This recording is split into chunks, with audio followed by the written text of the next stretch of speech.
Lila sends me a screenshot. It is a photo from last year, all of us smiling at a family barbecue. Evan is in the back, tall and proud. My face has a big red circle around it.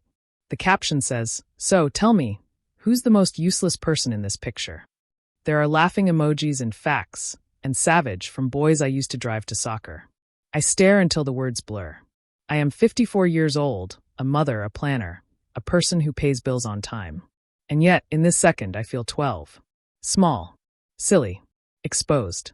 I lock my phone and set it on the counter. I do not throw it. I do not cry yet. I wash a cup that is already clean. I breathe.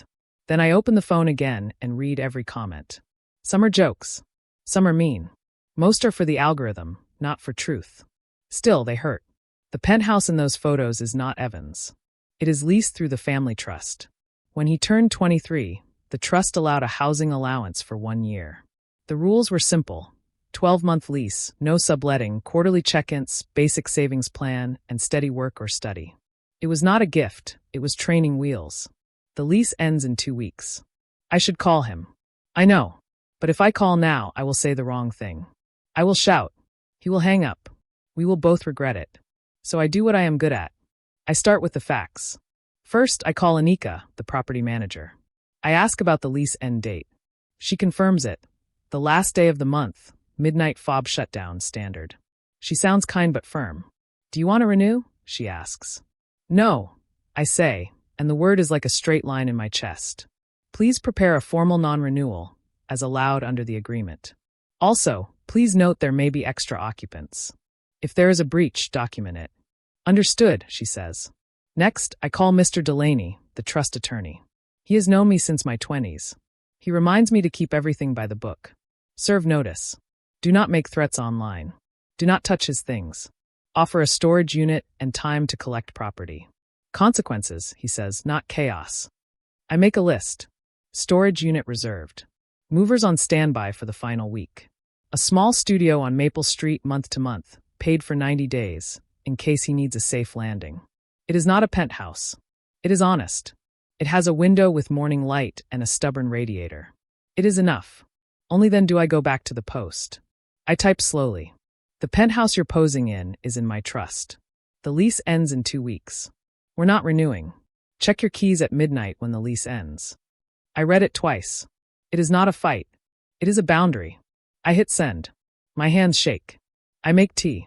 I finally cry, but not loudly. It is the kind of crying that stays in the throat and makes a soft sound in the kitchen. I think of little Evan, age 6, who used to press stickers on my face and call me a robot when I made schedules. I think of Evan, age 23, who wants to be seen and does not care by whom. I wonder when attention became food. He does not call me. He calls Lila. He calls Anika. He texts a group chat I am not in. I get a message from a number I do not know. Hey queen, can we talk about the renewal? We're building something big. I block it. I am not a queen. I am a mother with a lease and a line she will not cross. That night, Lila drops by with soup. She says, "You okay?" I say, "Not yet." She sits. We eat. She tells me to sleep, and I do because I have a plan and plans help. Morning brings noise online. Evan posts a story with a shrug emoji. He says it is just content. He says people need to chill. He shows the view again, the river like a ribbon. He shows a ring light, a tripod, a face I do not know. He laughs. I put the phone down. I have work. At noon, Anika emails the non-renewal to Evan and to me. It is clear and calm. It states the end date, the move-out process, the option to schedule a walkthrough, the rule against extra occupants. It reminds him of deposit terms. It offers times to meet. I reply all. I will be there. In the evening, I drive past the building. I do not go up. I sit in the car and look at the windows. I try to guess which one is his. I think I hear music. I think I hear a cheer. I picture boys with cameras, girls with soft voices, a room where everything is for show. I want to run inside and pull the plug on every light. I do not. I go home. The next day, I text Evan. Let's meet at the apartment tomorrow at 4. Moving plan. No crew. He does not answer at first. Then one word. Fine. I prepare a folder. Lease copy. Trust rules. A list of free clinics for therapy. A budget page, simple and short. The address of the Maple Street studio. A little card with a code for the storage unit. I put a roll of packing tape and a black marker in my bag. This is not revenge. This is parenting after the feeling has passed. At 3:50 p.m., I stand in the hallway outside his door. I hear voices. I smell takeout. I see a ring of shoe scuffs on the concrete where tripods have been dragged. My heart pounds, but my feet stay still. I knock. The door opens. Evan looks tired and proud at the same time. He does not hug me. I do not ask for one. "Hi," I say. "We need to talk about the lease." He rolls his eyes. "Mom, relax." It's content. I look past him. I see light stands, a fake plant, a mattress on the floor. I see 3 toothbrushes by the sink. I say nothing yet. I step inside. I put the folder on the counter. I open it. I speak in simple words, slow and steady. The lease ends in 2 weeks. We are not renewing. Your keys will stop at midnight on the last day. We will follow the rules.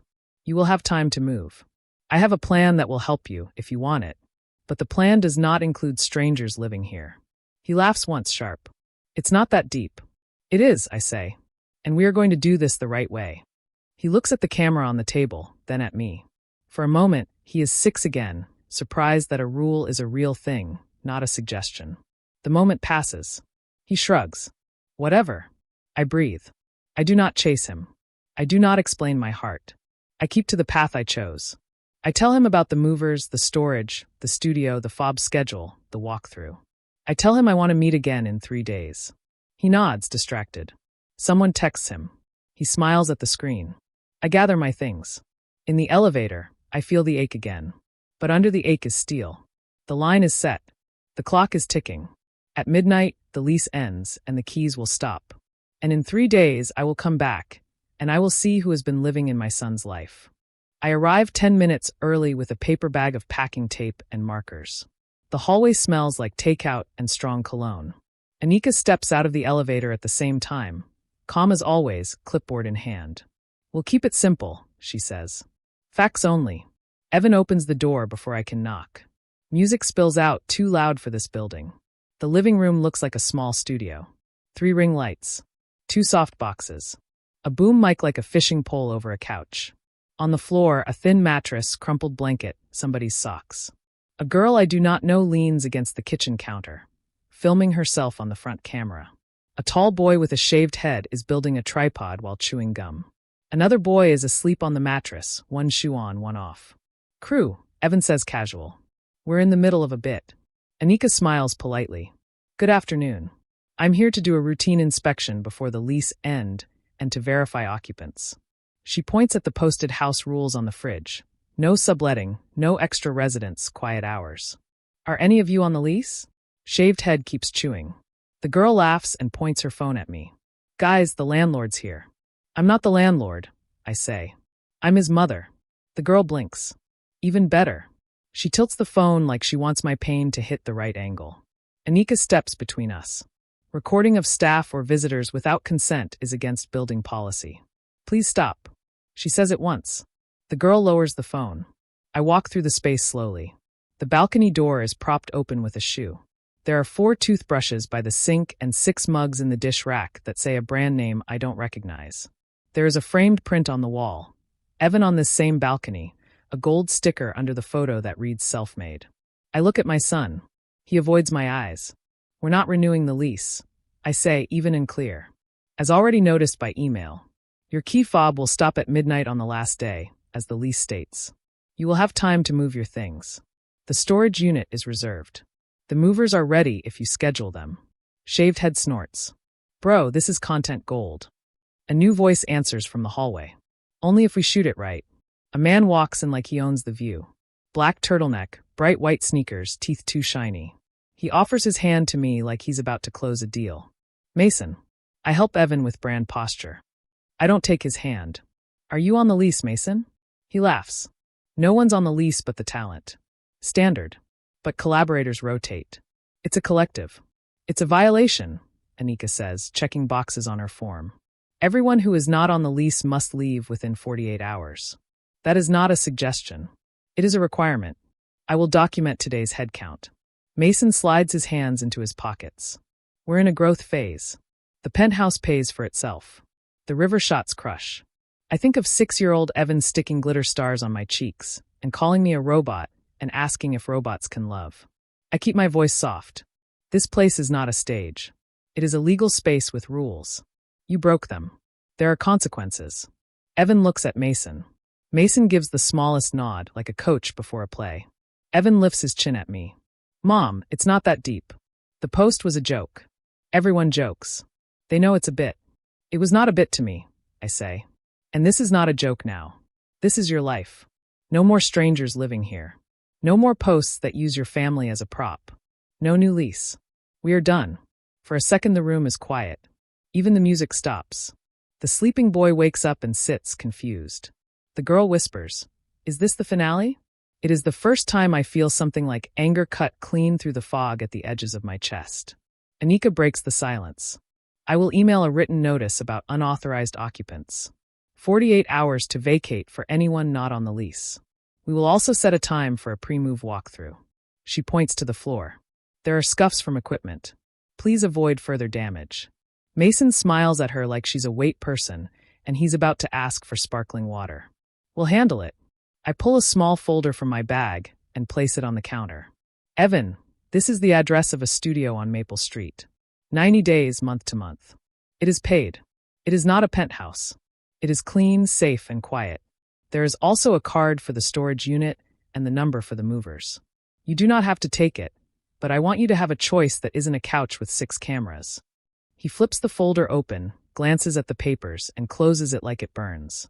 I'm not moving into some sad studio. You are moving, I say. Where is your choice? Moving is not. Mason steps closer, voice low, friendly. Ruth, right? You don't want to look like a bad mom online. People hate that. Let us spin this. You say you were checking boundaries, and we do a tearful reconciliation video. Split the ad revenue. Everybody wins. I look at him the way I look at a bad stock. Cool, steady, not interested. No. The girl at the counter laughs under her breath. She's brutal. I am tired, I say. That is different. We walk the rooms with Anika.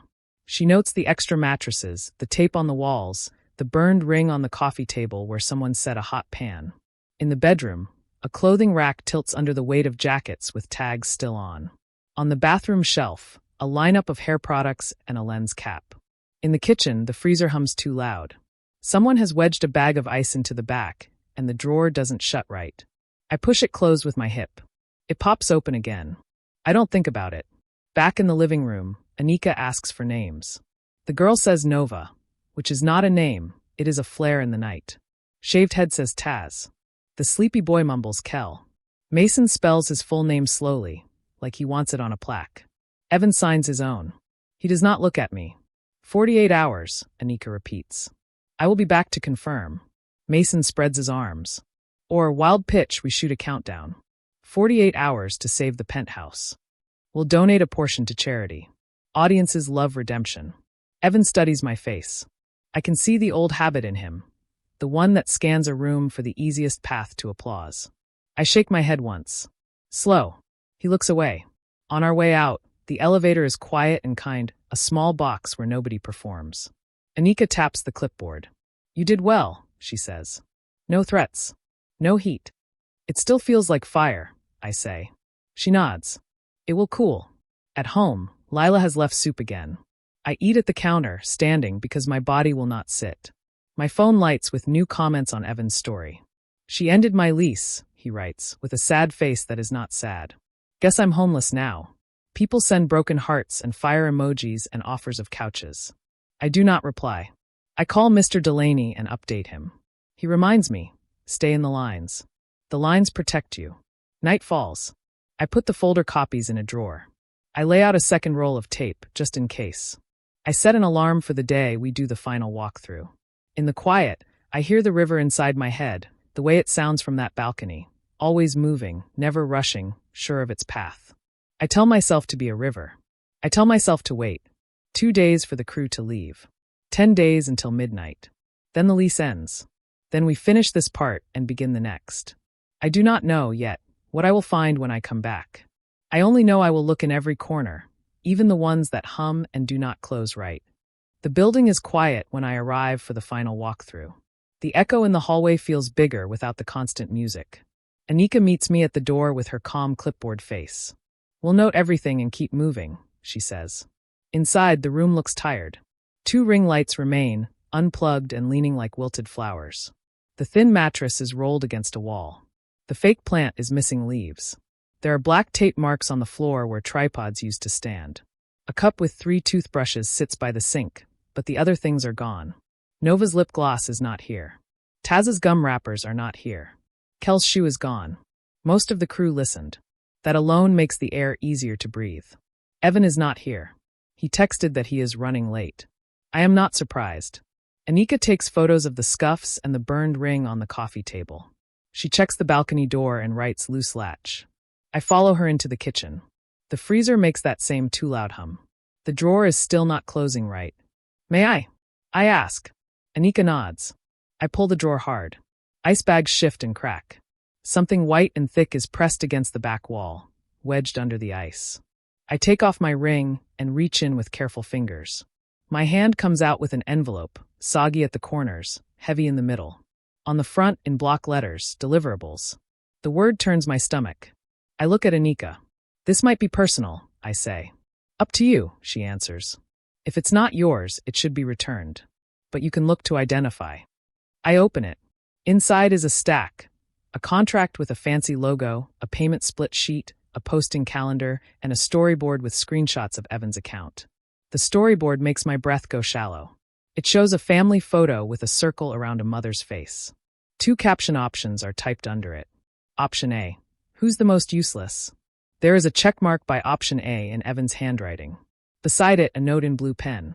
Smile more. Add laughing emojis. The contract says Viral Narratives Agency.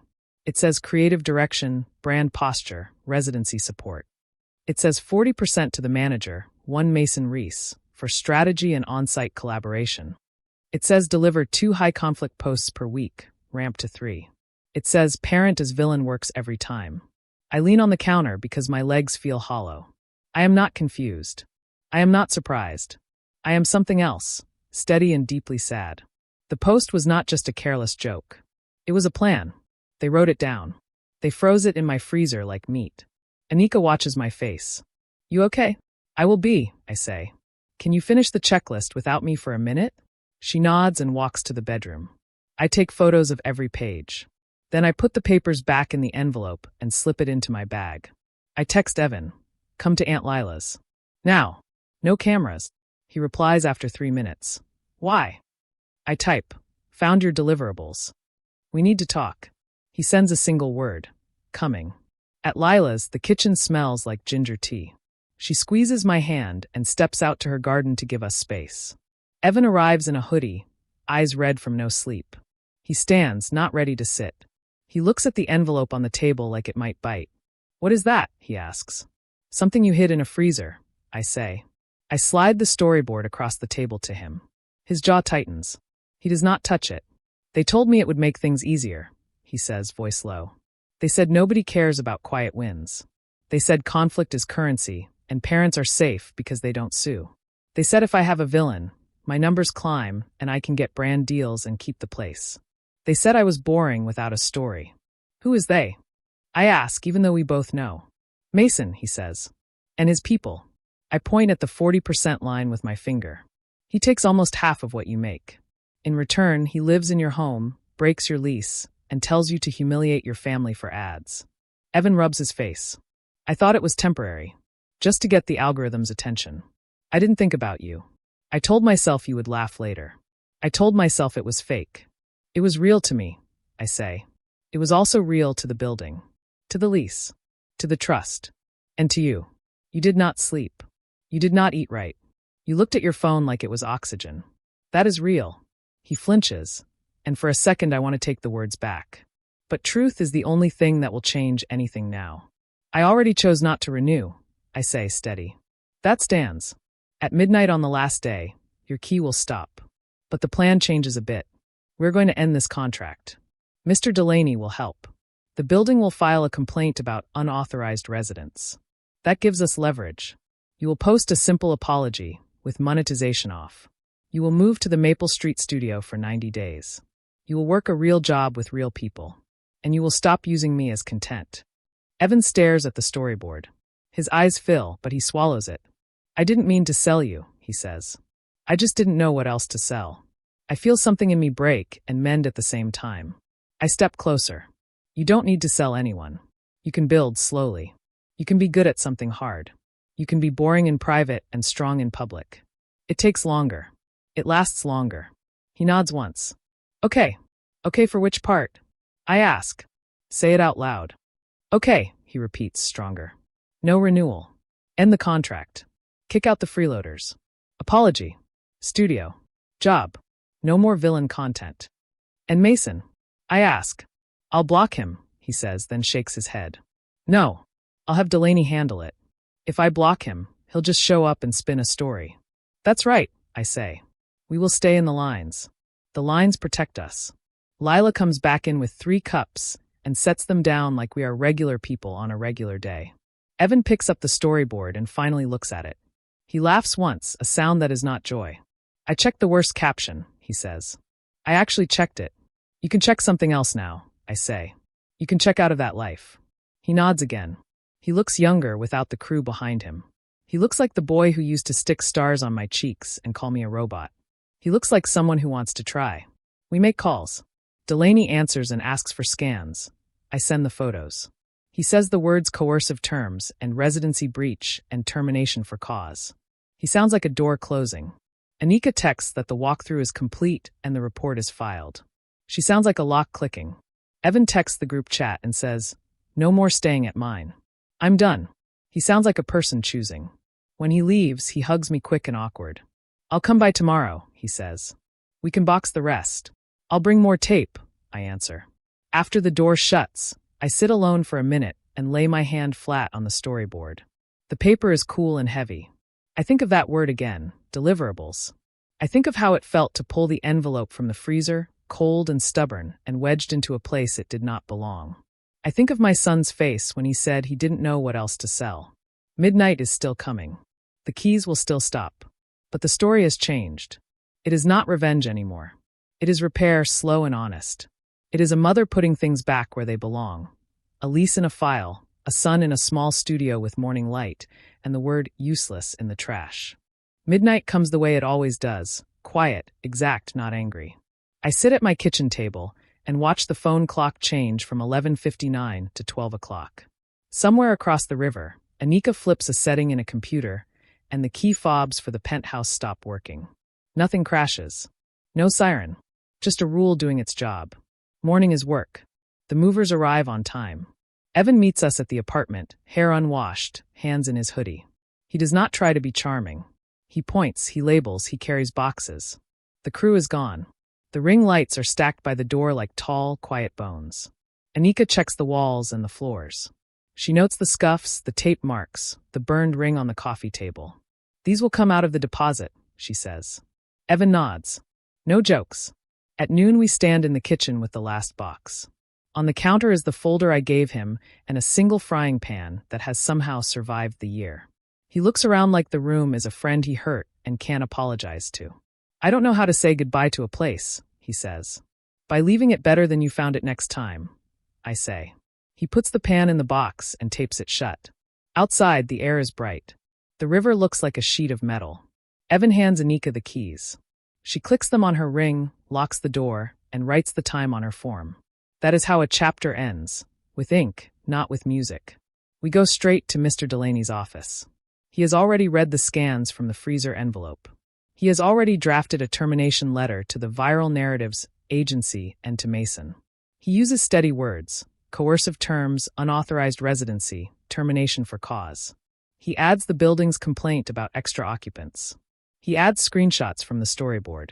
He adds a line I like. We will not monetize harm. He asks Evan to sign. Evan signs. That afternoon, Evan posts his apology. It is simple text on a black screen. He says he used people for reach.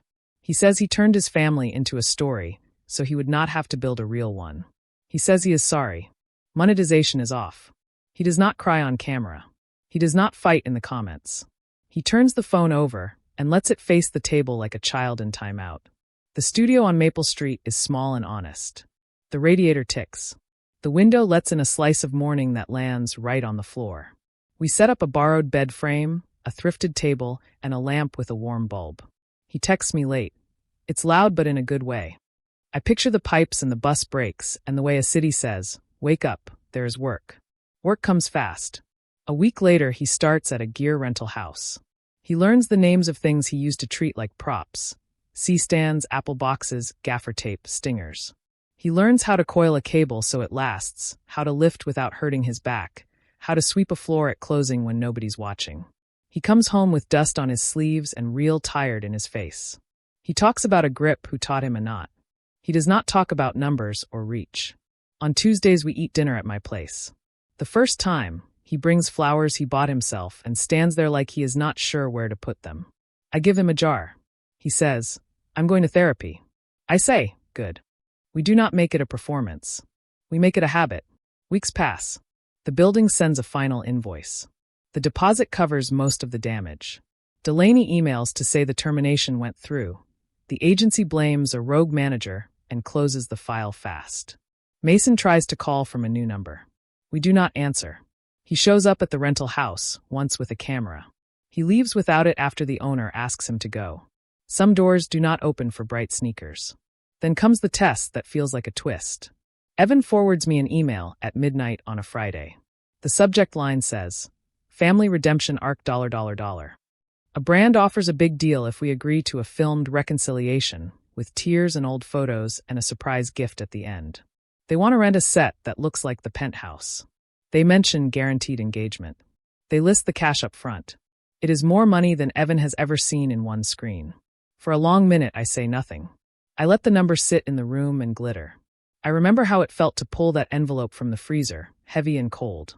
Evan sends a second email right after the first. It is his reply to them. It says, "No villain this season. No deal. No ellipses. No maybe. Just a line." I start to cry. Not the quiet kitchen cry from before. A clean, grateful cry. He texts me, "I meant it." I type back, "I know. We do not post about it." We go to sleep. By month 2, the Maple Street studio looks like a place a person lives. There is a calendar on the wall with real days marked. Shift times, rent due, therapy at 4. There are dishes in the drying rack, not brand mugs, but plates from a thrift store with tiny blue flowers. There is a short video on his page, only 15 seconds, shot at the rental house. It shows hands coiling a cable the right way. The caption says, "How to wrap a stinger so it lasts 10 years. Comments are small and kind. Nice coil. Good habit. Teach knots next. The numbers are not huge. They are human. One evening we walk by the river where the penthouse used to look down on us. We stop and watch a boat push light through the water. Evan says, "I thought I needed height to be seen." He laughs at himself. Turns out I needed ground. "You needed work," I say. "I needed you to give me a hard no," he says. And a soft landing. He takes a breath. "Thank you for both." We stand there a little longer. The city moves around us. A couple argues. A bike bell rings. Somewhere, a ring light hums. In my mind, I see that old clock turning to midnight, and I feel how it felt to keep the line. The keys stopped that night. But something else started. A small door inside my son that opens to a room without an audience, with a desk and a lamp and his own name on the lease someday. At home, I put the last copy of the lease in a box labeled closed. I put the storyboard pages in another box labeled lessons. I do not keep any screenshots. I do not keep the caption with the circle around my face. I keep a short note from Evan on the fridge that says, "Tuesday, bring your soup recipe." It is my favorite kind of deliverable. It is from a life that is not a show. The story does not end with revenge. It ends with a choice. He had a chance to sell us again. He didn't. He chose a small studio, a real job, and the slow work of being a person. That is the last twist. It is not flashy. It is solid. It holds.